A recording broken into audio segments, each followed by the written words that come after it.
देखिए, विधानसभा चुनाव चल रहे हैं, सबको अपने प्रचार करने का अधिकार है, लेकिन जो खन्ना नगर की घटना है, जिस प्रकार सतपाल महाराज जी के साथ अभद्रता की गई है, एक संत का अपमान है। सबको अपना अधिकार प्राप्त है, सबको अपने प्रचार करने का, चाहे डोर डोर प्रचार करे, चाहे सभा के माध्यम से करे, सबको अधिकार है। लेकिन जो ये घटना हुई है, मैं तो कह रहा हूँ इस पर जांच होनी चाहिए कि ये कौन कौन से लोग थे।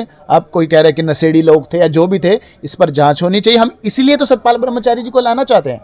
मेरा किसी पार्टी से कोई लेना देना नहीं, मैं समाज का व्यक्ति हूं जो समाज के उत्थान का कार्य करे।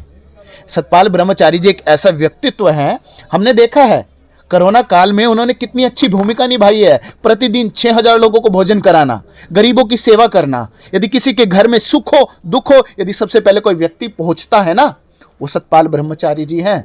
और इस बार सतपाल ब्रह्मचारी जी आने चाहिए। मैं सब लोगों से निवेदन करता हूं, क्योंकि वो ऐसा व्यक्ति है जिसने नारा दिया है, मैं नशा मुक्त हरिद्वार बनाऊंगा। मैं इस तीर्थ नगरी को, इस तीर्थ नगरी में नशा बिक रहा है। ब्रिटिश काल से ये नियम है कि इस तीर्थ नगरी में नशा नहीं बिकेगा, लेकिन आपको नशा चाहिए, आपको दुकान पर मिल जाएगा, महिलाएं बेचती हुई मिल जाएंगी। आज तक उनको संरक्षण मिल रहा है गलत, कोई पान की दुकान पर नशा मिल रहा है, उस गली में नशा मिल रहा है, आपको जहां चाहिए। इस तीर्थ नगरी की ये स्थिति है। और अभी यहां के प्रतिनिधित्व ने एक बार भी आवाज नहीं उठाई, एक भी धरना नहीं दिया। आप अपने पार्षदों की बैठक करके वोट कहां का मांगने हैं, आपको यह तो पता है, लेकिन कहां का दारू बिक रही है, कहां का स्मैक बिक रही है, आपको पता नहीं है क्या? सब कुछ पता होते हुए भी जो यहां का प्रतिनिधित्व करते हैं, ये उनकी जिम्मेदारी है। और मुझे लगता है अब बदलाव होना चाहिए। मौसम भी बदलते हैं तो विधायक को भी बदलना चाहिए। क्या मानते हैं संत के रूप में होनी चाहिए। और चुनाव आयोग से मेरा एक और निवेदन है, चुनाव आयोग जो एक तरफा जो कार्रवाई कर रहे हैं ना, जो कांग्रेस के झंडे उतार रही है या बीजेपी के, मतलब एक तरफा कार्रवाई नहीं होना चाहिए। चुनाव आयोग वैसा आयोग है कि जिसको एक तरीके से दोनों को बराबर समझ के जो नियम है उसके अनुसार करना चाहिए। आप एक पार्टी को झंडे उतार रहे हैं, एक पार्टी के नहीं उतारे, तो ऐसा नहीं होना चाहिए। ऐसा तो नहीं डबल इंजन फिलहाल हो मेरे को नहीं पता, दबाव में कर रहा है लेकिन मेरी चुनाव आयोग से निवेदन है, आप एक तरफा काम ना करें, सच्चाई के साथ खड़े रहे।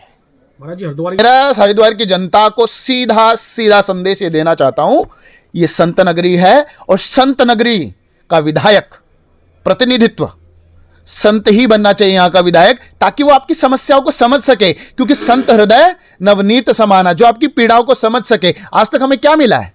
ना हमारे पास हॉस्पिटल है, ना स्कूल है, ना कॉलेजेस हैं। यदि हम कहते हैं कि आपने काम किए तो कुंभ की योजनाएं गिना देते हैं, जो केंद्र सरकार की योजनाएं वो गिना देते हैं। अभी तक कोई भी काम नहीं हुआ। तो मेरा सभी से निवेदन है, इस बार एक संत को हमने विधायक बनाना है और उनका समर्थन करना है। यदि आप अपने बच्चों को स्मैक से, नशे से बचाना चाहते हैं, क्योंकि बच्चा एक बार नशे में लिप्त हो गया तो पूरे घर को बर्बाद कर देता है। यदि उस घर को बर्बाद होने से बचाना है तो एक संत को हरिद्वार से विधायक बनाना है, ताकि वो इस हरिद्वार को नशा मुक्त कर सके। विधायक कोई सी भी पार्टी को, हमें पार्टी से कोई लेना देना नहीं है, हमें व्यक्ति से लेना देना, उस व्यक्ति ने क्या किया है। अब मैं गिनाऊं तो तब ना जब कुछ किया हो, और जब कुछ किया नहीं तो कैसे गिनाऊं मैं आपको?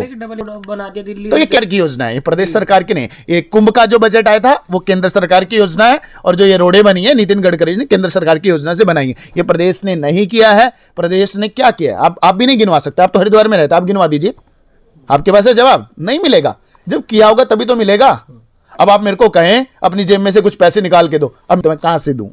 और जब कुछ किया ही नहीं तो मैं कहां से बताऊं आपको? तो मुझे लगता है इस बार एक संत, इस संत नगरी का प्रतिनिधित्व करना चाहिए। इस बारी सतपाल ब्रह्मचारी जी, मैं किसी पार्टी की तरफ से नहीं कह रहा हूं, मेरी विचारधारा हिंदुत्व की विचारधारा है, मैं उसके साथ हमेशा हूं। लेकिन जब व्यक्ति की लड़ाई होती है तो मैं सतपाल ब्रह्मचारी जी के साथ हूं। और ये मेरे गुरुदेव महाराज जी का भी सपना था, हरिद्वार से यदि कोई विधायक बने तो सतपाल ब्रह्मचारी जी होने चाहिए, ताकि वो लोगों की आवाज बन सके, हरिद्वार की जनता की आवाज बन सके। और मेरा सबसे निवेदन है, हाथ जोड़कर निवेदन है, इस बार अपने वोट का प्रयोग अच्छी जगह करना है और सतपाल ब्रह्मचारी जी को विजय बनाना है। जय श्री राम।